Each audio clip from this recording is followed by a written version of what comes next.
మాట్లాడితే power star అంటే power లేని వాడికి పవర్ స్టార్ బిరుదు ఎందుకు అంటే అలాగే నేను సినిమాల్లోనే పవర్ స్టార్ అనే పదం వాడిన ఎప్పుడు ఎందుకు వాడినంటే నాకు వ్యక్తిగతంగా నన్ను ప్రజల మనిషి అనుకోవటం ఇష్టం, కానీ నన్ను పవర్ స్టార్ అనే పదం నాకు ఎబ్బెట్టిగా ఉంటుంది. నాకు నిజంగా చెప్పాలంటే ఎందుకు ఎప్పుడు కూడా నేను నా నిర్దేశకత్వంలో ఉన్న సినిమాలు, నా కంట్రోల్లో ఉన్న సినిమాలకు ఎప్పుడు కూడా నేను పవన్ కళ్యాణ్ సింపుల్గా ఎనీ అదర్ హీరోలాగా యాక్టర్లాగా పేరు ఉంటుంది తప్ప ఆ టైటిల్ కూడా పెట్టుకోవడం నాకు ఇష్టం ఉండదు. ఇది ఎందుకు చెప్తున్నానంటే నేను ప్రజల మనిషిగా ఉండటానికి ఇష్టపడతాను తప్ప ముందున్న బిరుదులకి నేను పెద్ద ఇష్టపడను. మీరు గుండెల్లో ఈ నేల కోసం, మన భారతదేశం కోసం ఈ వ్యక్తికి కష్టపడి పనిచేస్తాడని మీ గుండెల్లో అనుకుంటే చాలు. అదే పెద్ద నాకు బిరుదు. అదొక్క మాట చాలు నాకు. అందుకని నా విన్నపం కూడా ప్రజల కోసం పనిచేసే ఒక కూలీ అనుకోండి. నేను పవర్ స్టార్ కంటే కూడా ప్రజల కోసం పనిచేసే కూలీ అంటే నేను ఎక్కువ సంతోషిస్తాను. అలాగే నాకు భయాలు లేవు. నాకు భయాలు లేవు. నేను తప్పు చేస్తేనే భయపడతాను.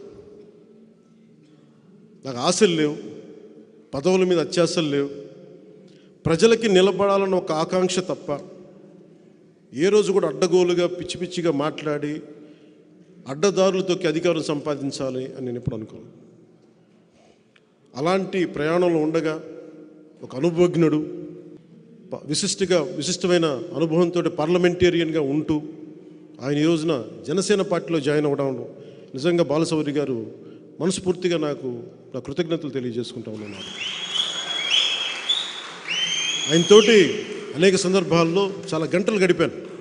చాలా గంటలు గడుపుతున్నప్పుడు ఆయన ఒక పోలవరం ప్రాజెక్టు మీద కానీ, ఆంధ్రప్రదేశ్కి రావాల్సిన నిధులు కానీ, ప్రాజెక్ట్స్ కానీ, ఆయన విజన్ చాలా అద్భుతంగా అనిపించింది నాకు. ఇలాంటి వ్యక్తి బలంగా ఇంకొకసారి జనసేన తరపు నుంచి పార్లమెంట్కి అడుగు పెట్టాలని నేను కూడా అందరిలాగా అనుకుంటా ఉన్నాను. వారికి మనందరం సంపూర్ణమైన మద్దతు ఇచ్చేలాగా అందరం ముందడుగేస్తాం. జగన్ గారు మాట్లాడితే సిద్ధం సిద్ధం సిద్ధం అని చెప్తా ఉన్నారు ఆయన. ఇది నేను మొన్న రెండు సందర్భాలు చెప్పి ముగిస్తాను. ఒకటి, సిద్ధం సిద్ధం అని చెప్పి ఊరంతా, రాష్ట్రం అంతా పోస్టర్లు. దేనికి సిద్ధం? సిపిఎస్ దేనికి?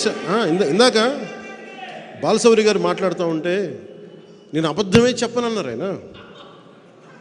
చెప్పేదే అబద్ధాలైనా అంటే నేను రాగానే సిపిఎస్ రద్దు చేస్తానని చెప్పాడు. అలాగే టీచర్ల పోస్టుల దగ్గర నుంచి డిఎస్సి అన్ని నోటిఫికేషన్స్ ఇస్తానని చెప్పారు, అది చేయలే. అలాగే మద్యపానాన్ని నిషేధిస్తామని చెప్పారు ఆయన. అవన్నీ మర్చిపోయాను కన్వీనియంట్గా. ఇలా చెప్పుకుంటూ వెళ్తే అంతు లేదు అబద్ధాల లిస్టుకి.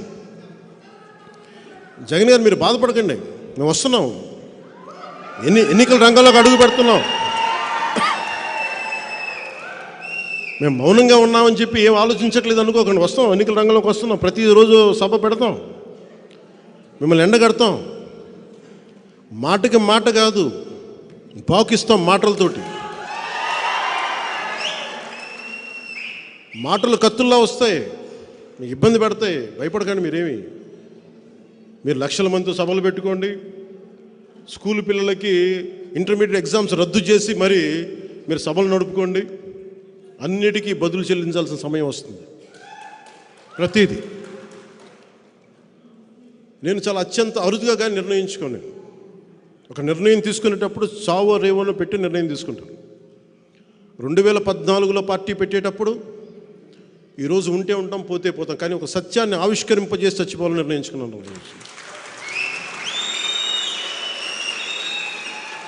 అలాగే పార్టీ పెట్టాను, అలాగే పార్టీని నడుపుతున్నాను. పార్టీకి నిధులు కాదు కావాల్సింది, పార్టీకి కావాల్సింది మనందరినీ కలిపే ఒక భావం. మనందరం పూసలం, ఆ భావంతో కట్టబడ్డ పూసలం మనందరం. భావం పోయినప్పుడు పూసలు ఎగిరిపోతాయి. ఎంత బలమైన దండ అవ్వాలంటే జనసేన అది తెంపలేనిది అవ్వాలి. సో భావమే మన కట్టుబడి, అందుకనే మనకి 7 సూత్రాల దారంతో మనందరం కట్టుబడి ఉన్నాం ఈ రోజున.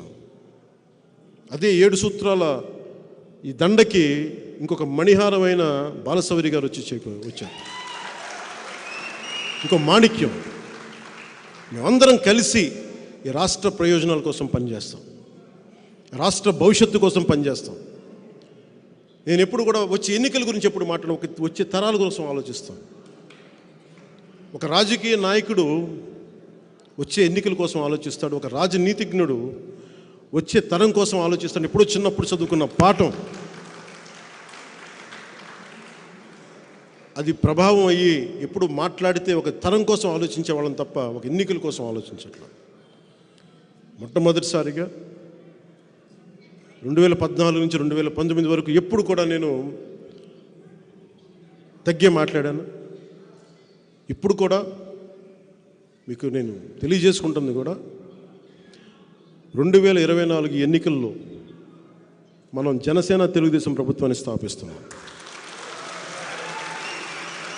కష్టం, పోరాటం చేయాలి, విజయం తేలికేం కాదు. జగన్ ఎన్ని మోసాలు చేసినా, ఎన్ని మాయలు చేసినా వాటన్నిటిని అధిగమించి మనం ప్రభుత్వాన్ని స్థాపించాలి. ఈ అలయన్స్లో కొంచెం కష్టంగా ఉంటుంది. సిపిఐ, సిపిఎం, బిఎస్పి లాంటి పార్టీలతోటే సీట్లు సర్దుబాటు జరిగినప్పుడు చాలా కష్టంగా ఉంటుంది వాళ్ళతోటి కూడా. అలాంటిది వెంటనే ఇంకా సీట్లు నిర్ణయించలేదు. ఏదంటే ఏం వేసినా జనసేన చాలా బలమైన పాదముద్ర వేస్తుంది అసెంబ్లీలో. దాంట్లో భాగంగానే ప్రతి సీటు కూడా గెలిచే సీట్ అవ్వాలి. ఎంతని కాదు, ఎన్నని కాదు, గెలిచేది ప్రతిదీ కూడా తక్కువలో తక్కువ 98% స్ట్రైకింగ్ రేట్ ఉండాలి. దాంట్లో దిశగా కసరత్తు చేస్తూ ఉన్నాం. అందుకని మీ అందరి ఆశీస్సులు కావాలి, మీ అందరి అభిమానం కావాలి, మీ అందరి పార్టిసిపేషన్ కావాలి. దీంట్లో మేమందరం ఉండి రాష్ట్రాన్ని రక్షించుకుందాం.